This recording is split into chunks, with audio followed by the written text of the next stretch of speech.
what came up this last week is I was talking about Zillow, the accuracy of Zillow, and the agency relationship of Zillow, making the point that dual agency is one of those things that by consumer protection activists is sort of discouraged a little bit.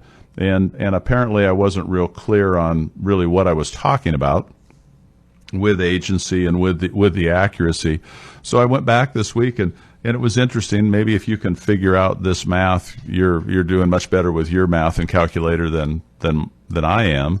But Zillow is a great tool, and it's a wonderful tool for the overview, if you will.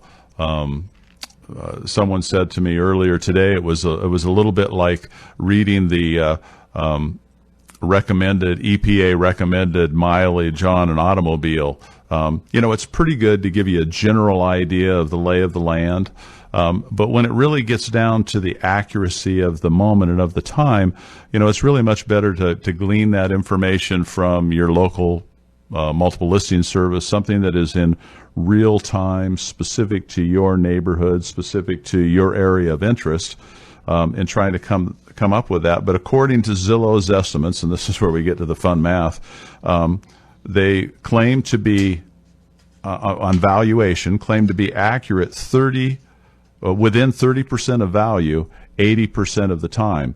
So I don't really know what that means. But what I know from personal experience is that if you really want a real accurate figure on price per square foot or general sales price or something within a relatively limited area or in a geographic area, that to consult your real estate agent, to be able to get on the MLS, to be able to kind of cinch that down, and that's going to give you a much more accurate number, price per square foot, overall sales price for a given area. The other thing that I hit on lightly was the term agency. And any of you that have dealt in real estate of recency have seen an agency disclosure form, which actually explains agency at great length. But agency is basically the relationship that you have with either a listing agent or a selling agent. I'm going to try to use the term agent to keep the agency in parallel here. So it's understood that if you are a buyer and you have a buyer's agent, that the buyer's agent is working with your best interest in mind. And the same as a selling agent, that selling agent is working for you, the seller, with the seller's best interest in mind, trying to get the highest price, trying to get the best proceeds and the best price and terms in the sales of their property. Most of those agents work for a brokerage.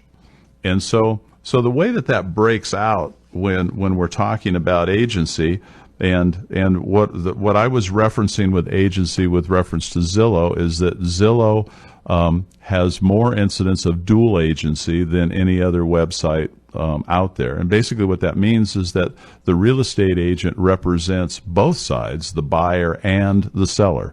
So though there's no additional expense in most cases to the buyer to have their own agent, it's factored into the listing agreement.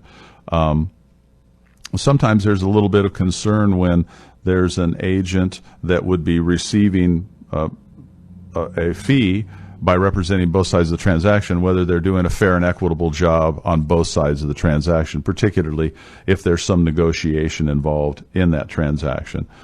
But on their ads on the Zillow page, just so that we're clear on how Zillow comes into being, Zillow is really a site that aggregates a bunch of local information. It aggregates it throughout the entire country. And then when it's aggregating that information, there's also some advertisements that are on the page. Those are paid advertisements. When you look up at the top column and there's 3 real estate brokers that are listed there in your area that are rated, they also pay for those spots, as well as on the lead generation that comes off of the Zillow page. The Zillow then asks for a percentage of the real estate fee, normally 30%, to come back to Zillow as a fee. So it appears that it's a non-biased site that's offering information, but in fact it's a lead generation tool to generate leads, potential buyers and sellers that would hopefully use those brokers that advertise on that site.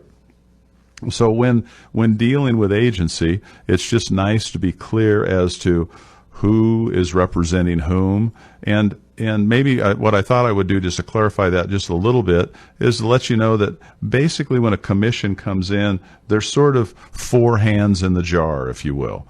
There's the listing broker, which has a listing agent that works for them. There's the selling broker that has a selling broker that works, or selling agent that works for them. So basically, the real estate commission is split in half, and then when it goes to the respective offices, is split in half again between the office and the broker that you dealt with. So for those of you that are sitting out there thinking that maybe getting a real estate license is easy money, look at the fee. Realize that the fees that you're looking at are actually split into four pieces, and out of your fourth piece, you'll not only cover your business expenses, but also get to pay your taxes and do that.